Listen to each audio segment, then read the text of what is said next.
What up, peeps? It's your boy, the Controversy Kid, back with you guys with another vid. And today, man, we're gonna be talking about something special here. This is God builds character. God builds character, and the first thing that He has to do in order for you to make this character build is to change your heart. Now, the reason why that God wants you to change your heart is simple. Because God knows how to deal with the heart. So He can change the heart out of the old man, which is the old flesh, in exchange for the new man with the new heart. And so you got to get rid of your old self. And when you come into Christ, you will become new. And so this part 1 is going to be dealing with the intentions of man and woman. So we could start it off by going to Matthew 15th and 18th verse, and I'm going to read through 20. It says here, "But those which proceed out of the mouth come from the heart, and they defile a man. For out of the heart proceed evil thoughts, murders, adulteries, fornications, thefts, false witness, blasphemies. These are the things which defile a man, but to eat with unwashed hands does not defile a man." So what is this saying here? These verses right here is talking about where the intentions start from.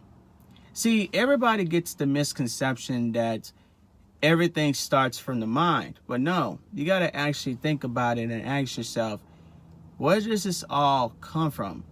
This is all coming from the heart. This is what your heart desires. Your heart desires things. So, say for example, if someone desires for the Lord, they're going to do things for the Lord. You're going to see it not only in their actions, but you're not going to also see it from their mind, but you're also going to see it from their heart, because this is something that is built within them.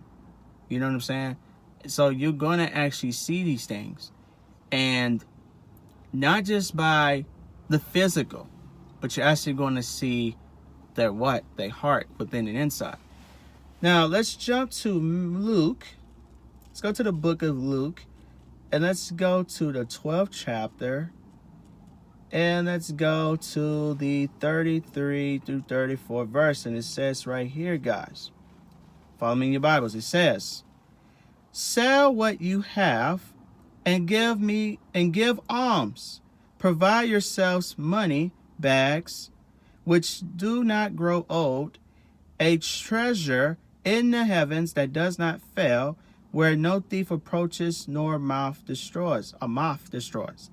For where your treasure is, there your heart will be also." So these verses right here is beautiful. The two verses that come back to back. You have Matthew 15 to 18 to 20 verse, and you have Luke 12th chapter 33 to 34 verse. And the reason why that these two are mainly important is because this is where most people talk about the physical things. They talk about the materialistic possessions, the materialistic items, right? For example, you know where somebody's true intentions are based on the stuff that they have. You can see it through their passion. You can see it through the things that they do. For example, how you know somebody is a Houston Texans fan. You're going to see Houston Texans gear all throughout their house. You're going to see it in their man cave. You're going to see it in the things that they do. When they drink a cup, you're going to see Houston Texans cup. Somebody who's a New England Patriots fan, you're going to see New England Patriots stuff all throughout their house. You're going to see it on their car. You're going to see it on their clothes and all this other stuff. That is where their heart, and this is where their treasure is mostly at. Wherever they possess the most is where their heart is going to be. You know, it's like somebody who has a Lego collection, right? And this is not going towards anybody who has any collection or whatever of some sort, right? It's okay for us to like things, but whenever we put those things over God, this is when it becomes a problem. So this is, people need to understand this, right? But you actually see that if somebody has a collection of something, that their heart was in that. You see what I'm saying? Part of their heart was in that, right? So let's go to Jeremiah now. Let's go to Jeremiah. And we're going to be dealing with the 17th verse, 9 through 10. And it says here, the heart is deceitful above all things and desperately wicked. Who can know it? I, the Lord, search the heart. I test the mind, even to give every man according to his ways, according to the fruit of his doings. So, the Lord judges us based on our hearts, but man judges based on the outer appearance. You may say, how's that? Well, you may think somebody is better off because they're in one of these, big houses. They have they driving around a high five-figure car, $80,000 car, or $90,000 car, or 100K plus car, right? And you thinking they're well off. Well, you don't know the type of demons that they're dealing with. This is why God tells us to what? Not to convey what? Neighbor's what? A neighbor's possessions. Let's go to that verse, shall we? Let's go to Exodus. I don't know why I call it Exodus. Exodus. Let's go to Exodus. And let's go here to the 17th verse. And it says right here, you shall not convey your neighbor's house. You shall not convey your neighbor's wife, nor his male servant, nor his female servant, nor his ox, nor his donkey, nor anything that is your neighbor's. This is for why? This is for that reason. Because when you see that your neighbor got a nice car, when you see that your neighbor got a nice wife, when you see that your neighbor got a nice husband, you're seeing these things and you're probably thinking, wow, they must got it going for themselves. But you don't know the demons that they got to put up with that person or that thing. So that's why God tells us to not worry about that. Yes, it's okay that they got something, but to be concerned over it so much, no. Because you don't know the type of demons that they putting up with. Now, if that neighbor has problems with that person or that thing that they just got, then that's when you need to be concerned, So let's go to Proverbs now. Let's go to Proverbs. Let's go to the book of Proverbs. And we're going to go to the 27th verse. And we're going to go to 19. And it says here, as in water, face reflects face, so a man's heart reveals the man. What I was talking about earlier, right? So you have to understand that when people do things and people do certain things, right? It's not just going to be just because, it was all planned out in their mind. No, this is all throughout their heart. So if a man has it to where his true passions, like, for example, let's take politics, for example, right? I hate to involve politics in this, but we got to, right?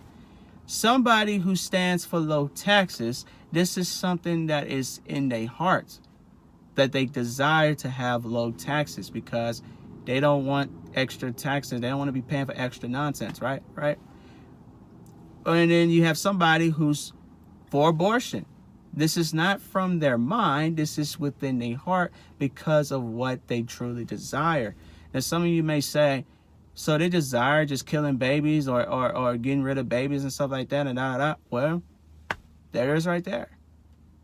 Especially if they are, standard advocates of it. Like you talking about, like, you'll see every 2 to 3 days that they posted something about abortion, or they just have nothing but interviews and press conferences over the topic. That's where their heart is at, man. And that's what they stand on, because it's within their heart and not their mind. So this is why this is going to be one of those powerful videos. And that's why I got to drop a part 2 and a part 3 about this, because the heart is such a deep subject. All right. Now let's go to 28th to 14th verse. And it says right here, Proverbs 28, 14th verse. And it says here, happy is the man who always reverence. No, Yeah. Happy is the man who is always reverent, but he who hardens his heart will fall into calamity. So, what you guys don't understand, if you guys don't understand the context, you guys don't know the story about Pharaoh. Some of you guys do. Good for you. For those who don't, well, I'm going to tell you right now. I think it's in the book of Exodus and Leviticus where God is trying to tell Pharaoh to unharden his heart. Stop making your heart so cold. Make it warm. Fix your your country. Fix your country so your country can be fixed, your country can be saved. Pharaoh already hardened his heart, and the Lord was trying to give him a chance to basically unharden his heart. And so what he ended up doing was, the expected. He hardened his heart. God hardened his heart for him since he did not change. This was not just one time, 2 times, 3 times that the Lord asked him. No, God asked him several times to unharden his heart. And guess what? God just remained to be hardened. And so he had to get Moses to get his attention.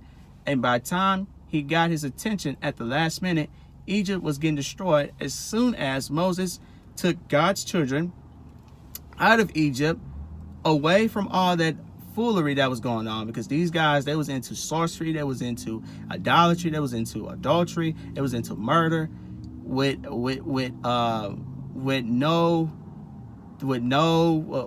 had intentions to kill. You see what I'm saying? Because again, this is coming from their heart, because their heart was hardened, and so everything that they do, they just didn't have no sympathy for, right? So they were just doing these things with no kind of feelings towards it. And this is how wicked these people were in Egypt. Now, for you guys to understand this context, this is where you got to understand bigger things. Do not go to those things. Do not harden your heart. You have to change your heart in order for you to be with Christ. This is why we give the salvation all the time after we evangelize. John 3:16 says, "For God so loved the world that he gave his only begotten Son, that whoever believes in him should not perish, but shall have everlasting life." Then you have Romans 10:9, that if you confess with your mouth and heart that Jesus Christ is Lord, and God raised him from the dead, you should be saved. And then John 14:6, "I am the way, I am the truth, I am the light. No one goes to the Father except through me." And so, if you guys do not understand this context, I need you guys to be honest, all right? Change your heart for the better. Just because the world is doing things right now doesn't mean that. Matter of fact, that's a part 2 for that.